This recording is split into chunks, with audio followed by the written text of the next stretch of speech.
reforma psiquiátrica é uma escolha ética a favor da riqueza de um possível, diria um grande mestre, né? A reforma psiquiátrica implica nessa escolha ética, política e estética, né? Por uma construção de uma sociedade sem exclusão, uma sociedade que possa acolher toda a diversidade humana, incluindo aí as pessoas em sofrimento psíquico grave, né? Que são sujeitos que têm uma forma específica de estar no mundo, como cada um de nós. Então, a reforma psiquiátrica, ela inclui uma ética de que todos fazem falta no mundo. Então, nós temos de produzir espaços sociais para isso.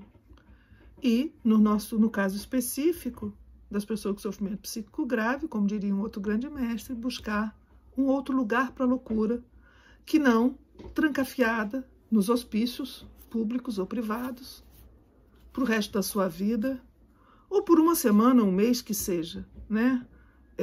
Afastada dos seus convívios comunitários, familiares, como algo que tem que ser escondido, protegido ou proteger a sociedade, aquela relação da loucura com periculosidade. Então, a reforma psiquiátrica implica numa desconstrução dessa cultura manicomial, em todos os sentidos. Então, a reforma psiquiátrica implica numa reforma do pensamento, inclusive, né? De pensarmos que o homem é a única espécie humana, a única espécie animal capaz de inventar ao mundo a si próprio. Portanto, inventamos esse mundo que aí está e podemos inventar um mundo um pouco melhor, um mundo diferente. Ou seja, nós estamos implicados nisso que está aí, no que nos acontece e no que fazemos acontecer. Isso é fundamental, né? Que é essa visão de uma certa responsabilidade que todos nós, cada um, não apenas os profissionais de saúde, temos na existência, por exemplo, desses espaços de confinamento para as pessoas com sofrimento psíquico grave.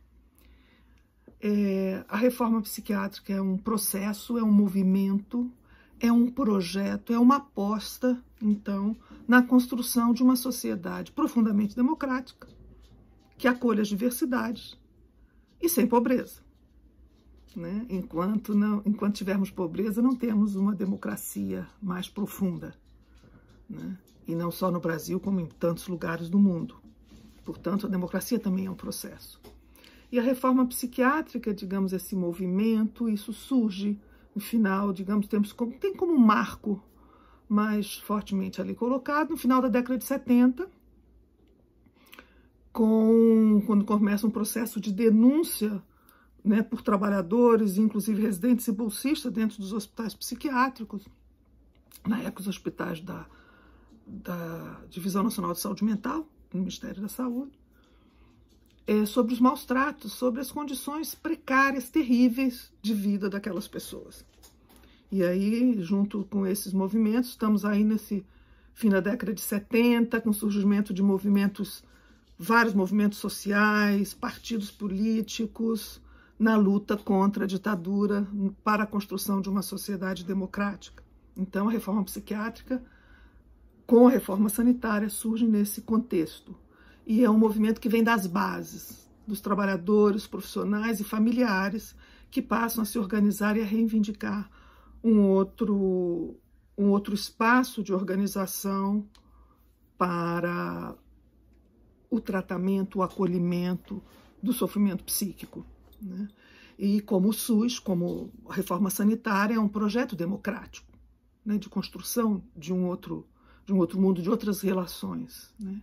E que tem como princípio a defesa de que a saúde é um direito de todos e um dever do Estado. Portanto, cabe a esse Estado também produzir formas de acolhimento do sofrimento psíquico e físico, no caso da saúde em geral, de uma forma mais libertária, né? E que a liberdade ela é terapêutica em todos os sentidos, né? E por isso, tanto a reforma sanitária como a reforma psiquiátrica têm nos seus princípios, tem os valores da universalidade, da integralidade, da equidade, do cuidado em liberdade. Né? Somos todos profissionais do cuidado, né? Cuidado no sentido de ajudar a pessoa a viver a vida que ela quer levar, poder entrar e sair do processo de adoecimento, porque a doença faz parte da condição humana, faz parte da vida, faz parte da saúde, como diz Canguilhem. Então, esses são os princípios básicos que eu estou trazendo para vocês da reforma psiquiátrica, que não é apenas trocar um estabelecimento por outro, fechar um serviço, um hospital psiquiátrico e construir um serviço que pode ser um manicômio de portas abertas, né? Se não houver essa transformação do pensamento, né? E entender que tudo isso é um processo político, ético, estético, político, inclusive no sentido de organização da vida coletiva, né? Que vida que se quer. Portanto, também esse movimento, obviamente, tem as suas institucionalidades. Então, nesses anos todos, produzimos aí uma política de saúde mental, né, a lei da reforma psiquiátrica, 10.216, que é a lei que coloca a substituição dos hospitais psiquiátricos por serviços comunitários abertos, que proíbe a construção de novos hospitais psiquiátricos, né, e que aponta a construção de dispositivos de outros espaços de atenção, de leitos em hospitais gerais, de centros de atenção psicossociais, de ações desde a atenção básica da saúde da família, né, esse olhar sobre a questão do sujeito em sofrimento, do sofrimento psíquico, que não necessariamente tem que ser apenas olhado, acolhido e tratado nos espaços, digamos, especializados, ou com profissionais especializados. Mas a importância de que todos os profissionais possam entender que ali onde há um sujeito, onde há uma pessoa, né, há esta possibilidade humana de um sofrimento psíquico que é importante que seja acolhido, e não necessariamente medicado apenas. Às vezes, sim, necessita de medicação, de um outro tipo de acolhimento, de uma psicoterapia, terapia ocupacional, de musicoterapia, ou seja, é importante que a gente possa oferecer, né, um cardápio, uma série de ações e de olhares integrados para que a gente possa acolher essas pessoas.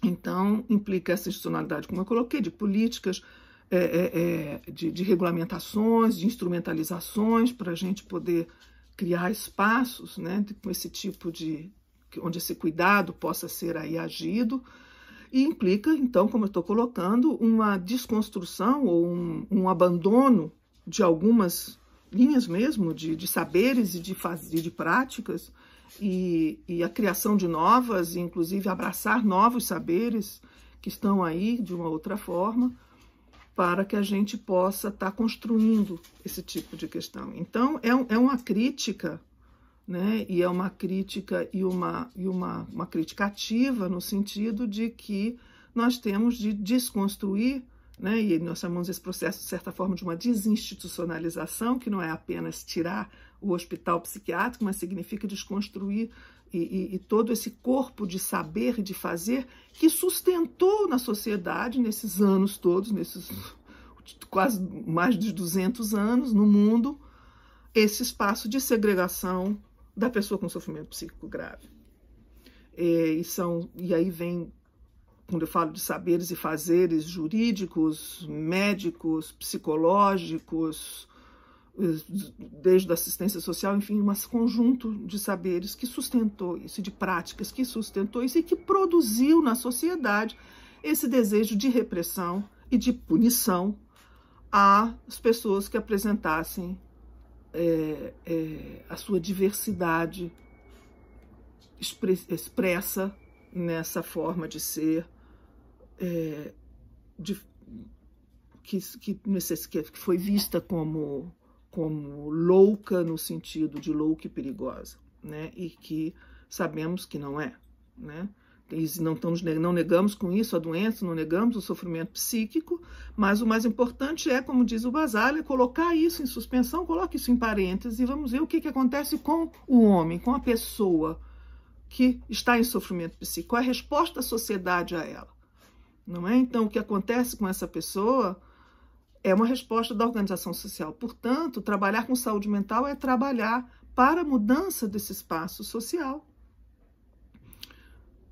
de forma que essas pessoas possam ter um lugar e se expressar, inclusive serem tratadas. Mas implica, então, também em termos de serviços substitutivos ao hospital psiquiátrico, uma rede de serviços, não é apenas um serviço, mas a gente percebe que você precisa construir uma rede de atenção, um conjunto de meios, de serviços, de programas que possa facilitar a vida das pessoas em sofrimento psíquico. Né? Então, já a reforma psiquiátrica já aponta que trabalhar em saúde, trabalhar com saúde mental, é trabalhar na intersetorialidade, na produção desses outros espaços. E aí estamos falando em termos de espaços laborativos, educacionais, que possam acolher todos.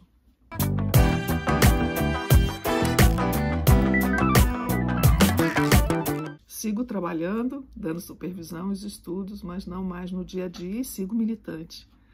E convido a todos para participarem em outubro da Conferência Popular de Saúde Mental, que está sendo organizada pela Frente Ampla pela Luta Antimanicomial. Um grande abraço.